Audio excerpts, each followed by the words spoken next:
Fed up with the everyday grind? Tired out by the dull routine? You want to get away from it all? We offer you Escape. Escape, transcribed to free you from the four walls of today for a half hour of high adventure.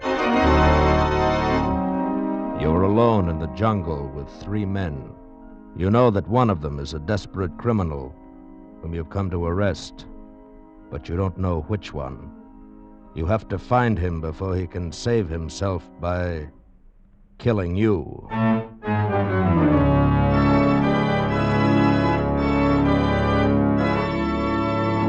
Today, we escape from reality into the depths of a tropical jungle in a tantalizing search for a murder, as L.G. Blockman told it in his famous story, Red Wine.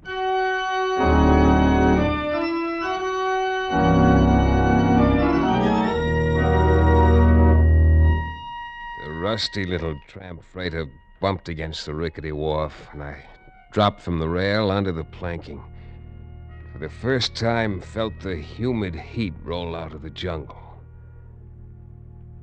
This was Tanjong Samar, sweltering, half forgotten, last outpost on the rubber coast of Borneo. I crossed the beach and walked up the path of crushed shells leading to a low bungalow at the edge of the jungle. The freighter would lie at the wharf for 4 hours. Plenty of time for me to get the thing over with and be back aboard when she sailed. I was expecting trouble, of course, but no real danger. I'd done jobs like this before, or at least I thought this would be the same. I thought so until I stepped up on the porch and met Herr Kurt, controller of the Tanjong Samar district. Yeah, I'm Herr Kurt, the controller. What is it I can do for you? My name's Paul Vernier, Mr. Kurt. I have a letter of introduction here from the Governor General. Mm-hmm. There you are. Mr. Paul Vernier from the United States. Yeah, the governor promised me your cooperation. So I see. Cooperation is good, but it does not say cooperation in what? I've come here after a killer, Mr. Kurt. Oh? Dayaks, maybe? Headhunters? No, this one's a civilized killer. An American wanted in San Francisco for murdering his wife. His name is Jerome Steeks. I see. Won't you sit down, Mr. Vernier? Won't Kim, you go. Shit, Juan. I'll bring right away. We'll have coffee in a moment. Well, nice of you, but maybe I better pick this guy up first. I'd hate to miss the boat and have to lay over 5 days. You're acquainted with this Steeks, Mr. Vernier? No, I've never seen him. You have photographs? Afraid not. Nor fingerprints. Now, this happened 2 years ago. Until last month, we had it listed as a double suicide. Oh, what are you driving at, Mr. Kurt? Simply this. There's no one in my district by the name of Steeks. No, he wouldn't be using his own name, of course. There is an American here, though. 3 of them, Mr. Vernier. Employed as foreman on the Kota rubber plantation here at Tanjong Samar. According to my information, Steeks came here from Batavia about 6 months ago. They all arrived 6 months ago on the same boat. The Kota company is just going back into operation, you understand? I see. Well, according to people who have seen him, Jerome Steeks is a man about 35 years old, of medium height, slight build, pale complexion, with black hair and mustache. Amazing. Any one of these men might fit that description, except that all are clean-shaven and heavily tanned from the tropical sun. Furthermore, Mr. Vernier, all 3 of the men have light blonde hair.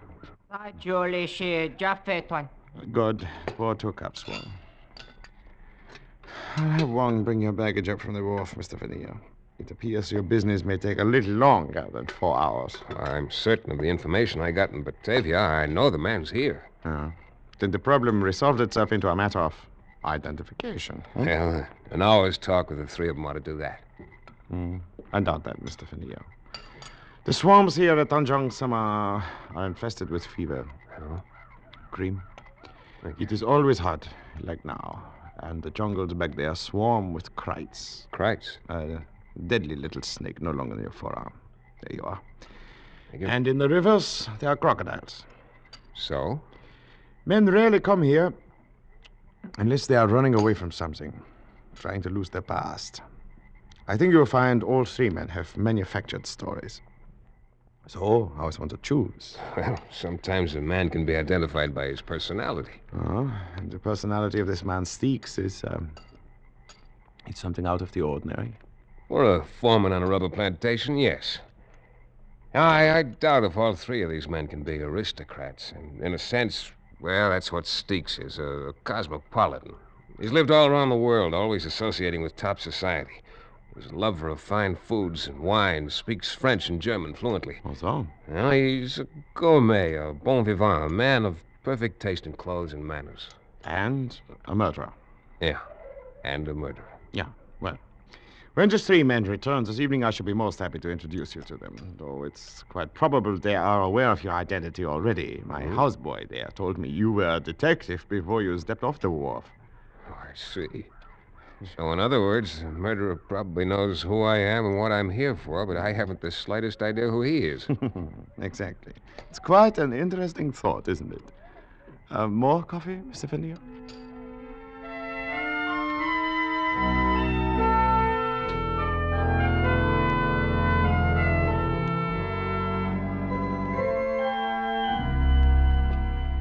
Mr. Fennier, I should like you to meet Mr. Doran. Hi, Mr. Veneer. Are you? This is Mr. Wilmerting. Mr. Are you? My name's Prale. Glad to meet you. Same here, Mr. Prale. Might as well drop the mister. We don't use him much around here. I'm Prale. That's Duran. That's Wilmerding. You're Veneer, if it's all the same to you. Oh, sure, Prale. Why not? Now, if you gentlemen will excuse me, I have a number of things to do.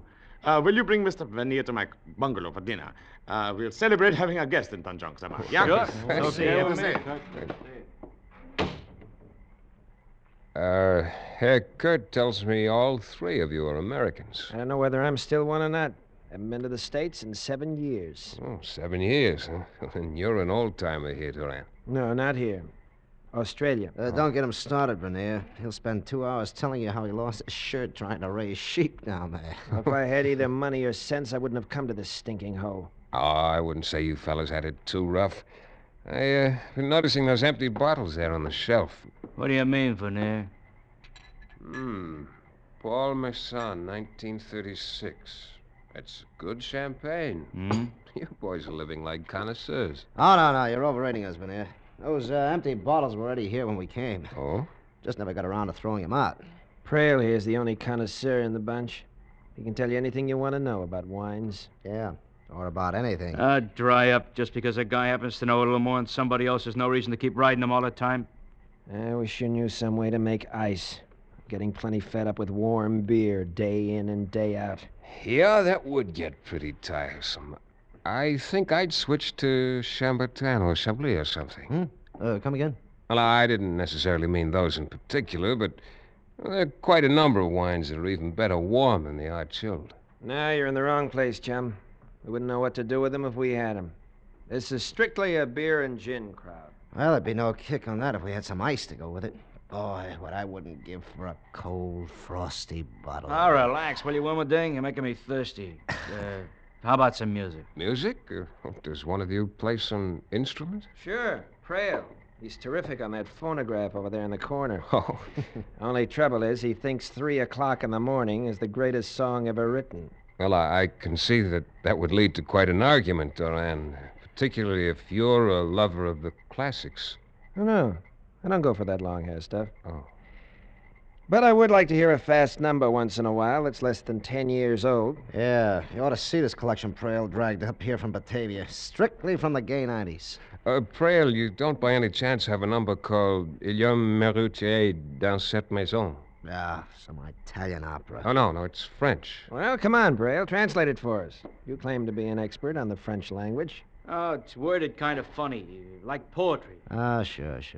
Yeah, the last word, though, maison, that means house. I know that. Well, that's too bad. I thought maybe Jerome Steeks might translate it. It Who? refers to him, of course. Stick. What are you talking about? Who's The Stick? sentence reads, there is a murderer in this house. Huh? Well, so you're finally coming out in the open, huh? Yeah. We heard you were a detective, Vernier. You're after some killer you've never seen named Steeks. You figure one of us is it. That's right, Prale. And the guy you're after is Wilmerding. Are you crazy? Who ever heard of anybody with a name like Wilmerding unless they made it up? Made up nothing. I got a passport to prove it. What are you trying to do, Prale? turn attention away from yourself. Look, I got nothing to hide. It's either you or Duran. You can leave me out of this right now. There's plenty of people in Australia who can tell you who I am. Unfortunately, though, there's nobody in Tanjong Samar who can tell me for certain who any of you are. One of you is a murderer, and by the time the boat gets back here, I'll know which one. Either I'm going to take Jerome Steeks back to San Francisco, or I'm going to kill him trying to. You can count on it. Well, what do you say we go on over to Kurt's bungalow and have dinner,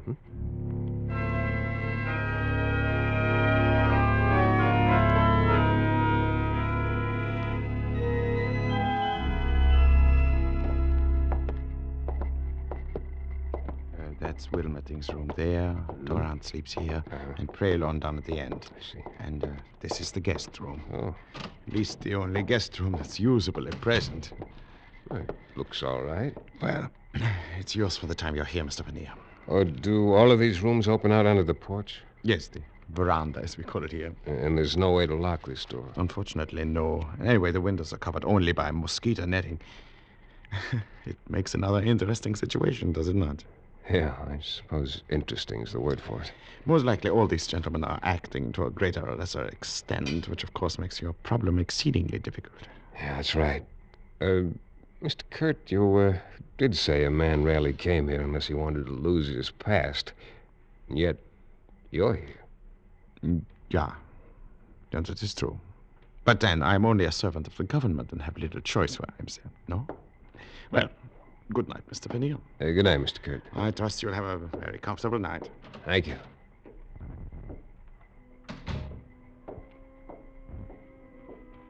I sat there for a long time after Kurt left, trying to figure things out, getting nowhere.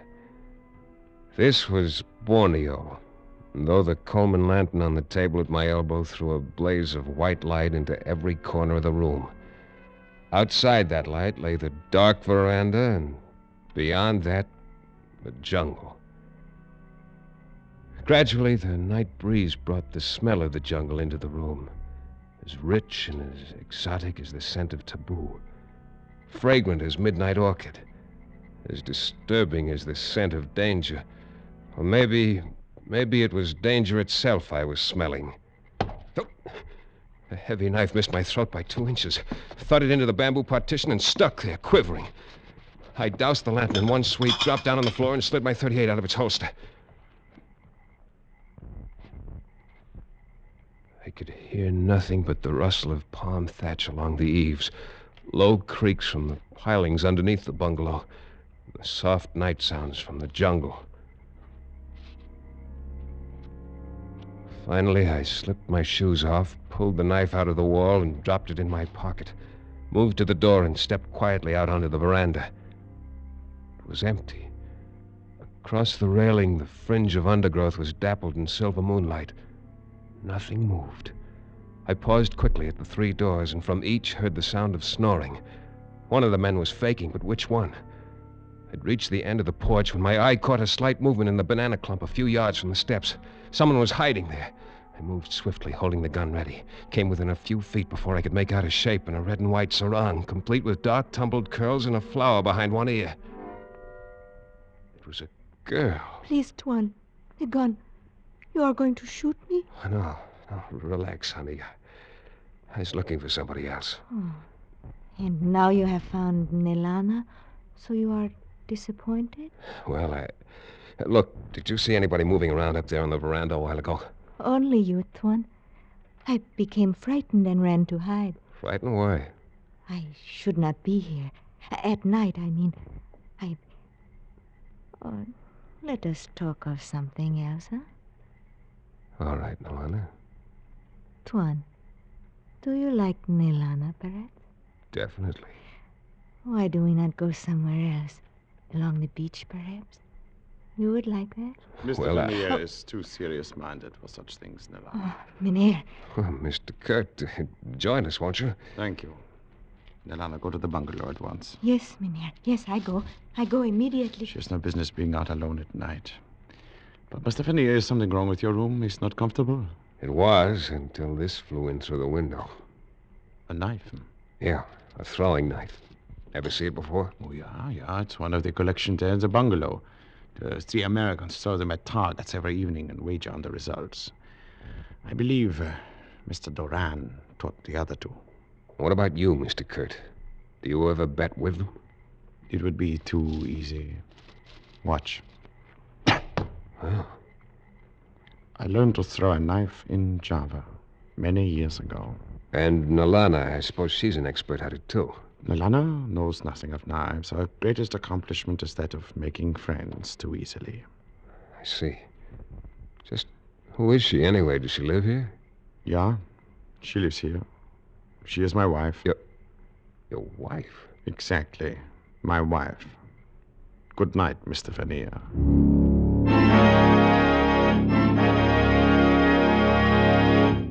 In just a moment, we will return to Escape. But first, coming to you in succession, Spike Jones, Jack Benny, and Amos and Andy bring you 90 non-stop minutes of superlative joy every Sunday night when you hear them among CBS's 10 great Sunday night shows. The Spike Jones Show and Amos and Andy are heard over most of these same CBS stations, and Jack Benny comes to you over them all. And now, with our star, Jeff Chandler, we return to the second act of Escape and Red Wine.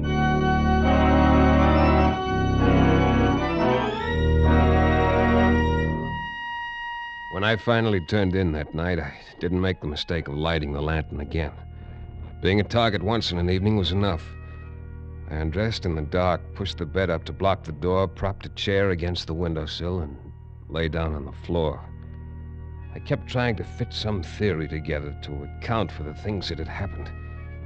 When I drifted off to sleep, I was no nearer any answer than before.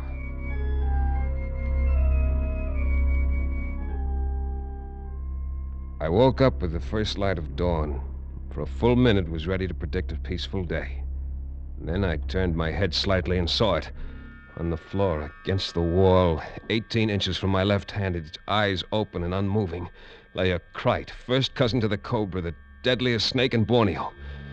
Cold sweat broke out on my forehead, ran into the corners of my eyes. Not daring to make any sudden move, I slid my right hand slowly up behind me and found my gun under the pillow. The snake moved slightly. I froze for one long minute.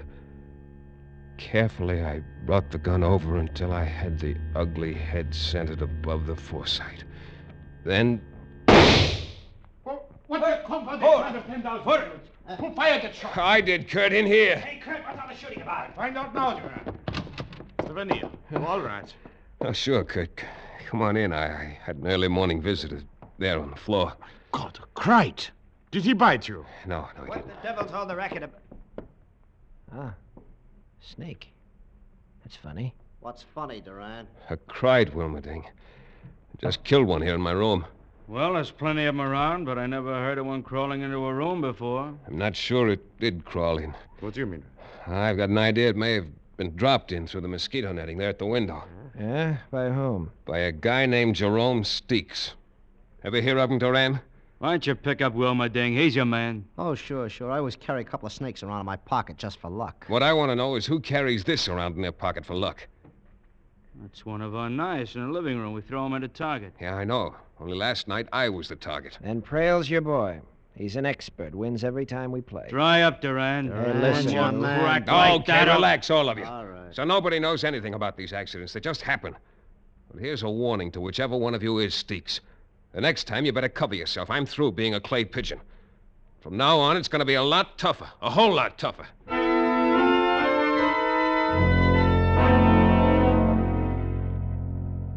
That day passed. The next. I got exactly nowhere. Things didn't fit, didn't add up. I saw Nalana several times, but had no chance to speak to her. When Herr Kurt was with me, she'd pass without a glance, but if I was alone, she'd manage a quick, provocative smile that sent shivers down my spine. By the fourth day, the tension among us had grown almost unbearable. The steamer was due the next evening on its return trip to Batavia. I needed a break of some kind, had to have one. Well, it came at dusk when I dropped into my room to change for dinner. Tuan. Huh? It is I, Nilana. Nilana, what the devil are you doing here? To see you, Tuan. Does that make you unhappy? No, but I doubt if Herr Kurt would think much of the idea. Oh, no, he must not find out. That is why I hide here and wait for you. Oh, but he may walk in here any moment. That is true, Tuan. It is why I cannot stay now. But I wish something to ask you. All right, honey, shoot. It is true that you look for a man who has killed a woman in your United States? Yeah, that's right. A man who now names himself by another name? Yes, Norma, do It you know... is perhaps the same one who one night threw the knife at you? Yeah, I think so. Do you know who it is? I saw the knife thrown, Tuan. I was outside, Oh, but... be quiet. It is someone. Yeah, it's Herr Kurt. Oh. He's going into the living room. But he will come here when he does not find you. Oh, I am very frightened, Tuan. I must go. Oh, no, wait. I've got to know. No, there's no time now. Tonight, when everyone sleeps, Yeah. wait by the tall palm at the edge of the clearing. I will come. All right, I'll be there. Nelana has done foolish things, Tuan. But tonight she will fix it all good. You come.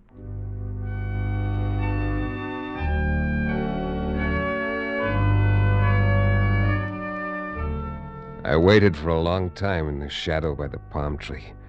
Watched the moonlight sift down through the shaggy fronds. But 2 hours passed. She didn't come. Waiting there, though, in the jungle night, a plan began to form in my mind. A long shot, true enough, but one with possibilities. It needed luck to work, but I'd come to the point where I had to count on a little luck. At any rate, I decided to start the ball rolling the next morning, after breakfast. Now, wait a minute, Vernier. Let's get this straight. And I thought I put it straight enough, Durana. I said the hunt's off. I'm pulling out on that boat tonight. You can all relax. Yeah, but 5 days ago you were so cockeyed sure it was one of us. How come the switch? 5 days ago, Wilmerding, I didn't know you guys. I was certain of the information I'd picked up in Batavia. And I'm not so certain of it now. What changed your mind? A sweet disposition? No, exactly the opposite, Frail. No, I doubt very much if any of you guys is who he claims to be. I wouldn't be surprised if Doran, Wilmerding, and Prale are all phony names, but that's not my business. I came here after Steeks. I've decided now I made a mistake, and that's that. Wait a minute. Aren't you forgetting the fact that somebody tried to knock you off a couple of times? Well, let's just say the reason for that was a side issue. Had nothing to do with Steeks. You come in here, push us around for a week, and then decide it was all a mistake. I'm sorry, Trail. And look, I'm going to try to make up for it this evening. I'm throwing a dinner party at Herr Kurt's bungalow before the boat leaves tonight. You're all invited. Yeah, now that's pretty decent of you, Vernier. I'll get some food and drinks from the captain as soon as he docks. If you're as fed up with Reistoffel and warm beer as I am, you'll be ready for a change. Yeah, sure is all right with me. Well, good. Then it's all settled. And I can promise you at least 2 surprise dishes. Maybe 3 if you care I beg your pardon, gentlemen. Oh, Herr Kurt, come on in. I was wondering if any of you had seen Nelana this morning. Not me. Well, what's wrong, Herr Kurt? I'm rather concerned about her, Mr. Vernier. She has not been home since early last night. I had a couple of ideas about that myself. Ideas I wished I didn't have. Anyway, as soon as the rest of the bunch went about their business, I began my own search for Nelana. I didn't know the country, and it was nearly dusk before I found her. Then I said nothing about it to anyone. But sitting at the table that night while the dinner party moved along, I was seeing everything through a haze of red. The same color as the red in a sarong wrapped around the slim figure of a beautiful girl. I kept thinking how she'd never smile anymore, how she'd never walk in the moonlight again, because somebody had cut her throat. I know a story along the same lines. I never heard that one before. Ah, what a dinner. Boy, after 6 months of rife stuff, I could go crazy about food like this. Yeah, when you throw one, Vernier, you really throw it. That's Well, right. this is only the beginning. Beginning. Where can you go from here? Well, right now, for instance, roast pheasant. All right, Wong, bring it over. Sure, Tuan. Right away, I bring. You like for How's me to that? put here for you to carve, Tuan? No. I wonder if you'd mind carving it, Herr Kurt. Not at all, Mr. Vernier. I should be happy to place it here, one. Boy, I haven't had a roast pheasant since Australia. We used to shoot 'em all the time. Even the smell's enough to drive you crazy. You said it, Prale. Oh, you haven't seen anything yet. The pheasant is the main dish, so the 2 surprises go right along with it. Wong, bring it out. Sure, Tuan. I bring right away now. Careful, don't drop it. There we are. Thanks. Well, there you are. It's Hey. Chambertin, vintage Wine. 1911. Unquestionably the finest red wine that exists in the world today. Holy smoke, where'd you get it? Oh, I found out on the trip in the captain of the steamer had a few bottles. Took a lot of talking to get one out of him, but I'll open it, Wong. Have you got the glasses? Here, Twine. Good. Well, boys, you may go back to warm beer tomorrow, but you got the best tonight. Now, Wong, show him a second surprise. One big bucket ice. Ice! Real honest to gosh, cracked ice. Oh, I haven't seen a chunk of ice for 6 months. Oh, I thought you'd go for that one. All right, Wong, serve the wine, will you? Here, Twine. You know, it was pretty amazing to find 1911 Chambertin on a little tramp freighter down here in the South Pacific. The stuff's so rare, it's hard to get at any price anymore. Maybe so, but that ice is what gets me. Yeah. Yeah, that's it, Wong. Dump plenty in mine. Oh, Wong, stop that. What the devil are you... What's the matter, Wilmerding? Why... Well, what I mean is... You mean you're well aware of the fact that ice kills the bouquet of Chambertin? Isn't that it, Steaks? Steaks. You mean Wilberding? Yes. Once a gourmet, always a gourmet. A crook with enough sense to keep his hair dyed black for years so he could become a natural blonde if he ever had to make a getaway. But not enough sense to keep still and let me ruin a bottle of wine. Hey, easy with those hands. Don't try reaching for a gun. Let him reach for it, Mr. Fennear. Kurt, no. Put down that knife. Look out, Van He's going for his gun. Too late.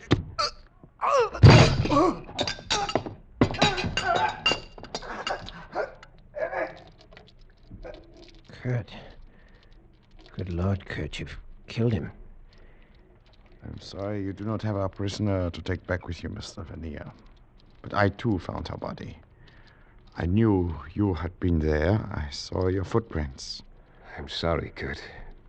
And she had been seeing Wilmerding. I had guessed it was one of them. And apparently she found out he was Steaks. Yeah, I know. That's what she was going to tell me, only he didn't give her a chance. She was young, Mr. Fennear. Foolish, perhaps. But I loved her very much. Hey, look. He knocked over that bottle of wine. It's pouring out all over the place. Yeah. Brother, what a mess. Yeah, Duran. It's quite a mess. Only one thing, though.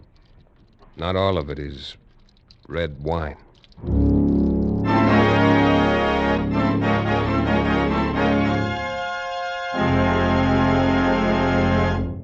Escape is produced and directed by Norman MacDonald. Today, we have presented transcribed Red Wine by L.G. Blockman, adapted for radio by Mort Lewis and Les Crutchfield, with editorial supervision by John Dunkel. Starred as Paul Vernier was Jeff Chandler, with Barry Kroger as Herr Kurt. Featured players were David Ellis, Lou Krugman, Jack Crucian, and Laurette Philbrandt. The special music was arranged and played by Ivan Ditmars. Next week... You are flying over the lonely wastes of the Pacific, lost, torn by the fury of a typhoon, your gasoline running out, and ahead of you is an adventure so strange, so terrifying, that your mind cannot accept it.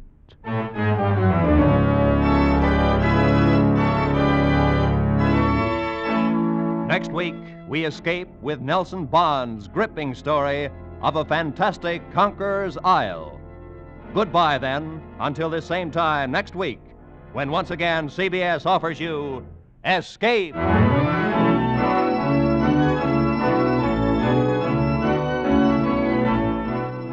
Broadway is my beat, says Danny Clover, and he's proud of it. Tomorrow afternoon, over most of these same CBS stations, you'll hear the first of Danny's adventures. You'll hear how a real cop with a real purpose for running down a murderer goes about his business, backed by the world's largest police department. Listen in as Danny declares, Broadway is my beat. Now, stay tuned for 5 minutes of the latest news, to be followed by Let's Pretend, over most of these same CBS stations.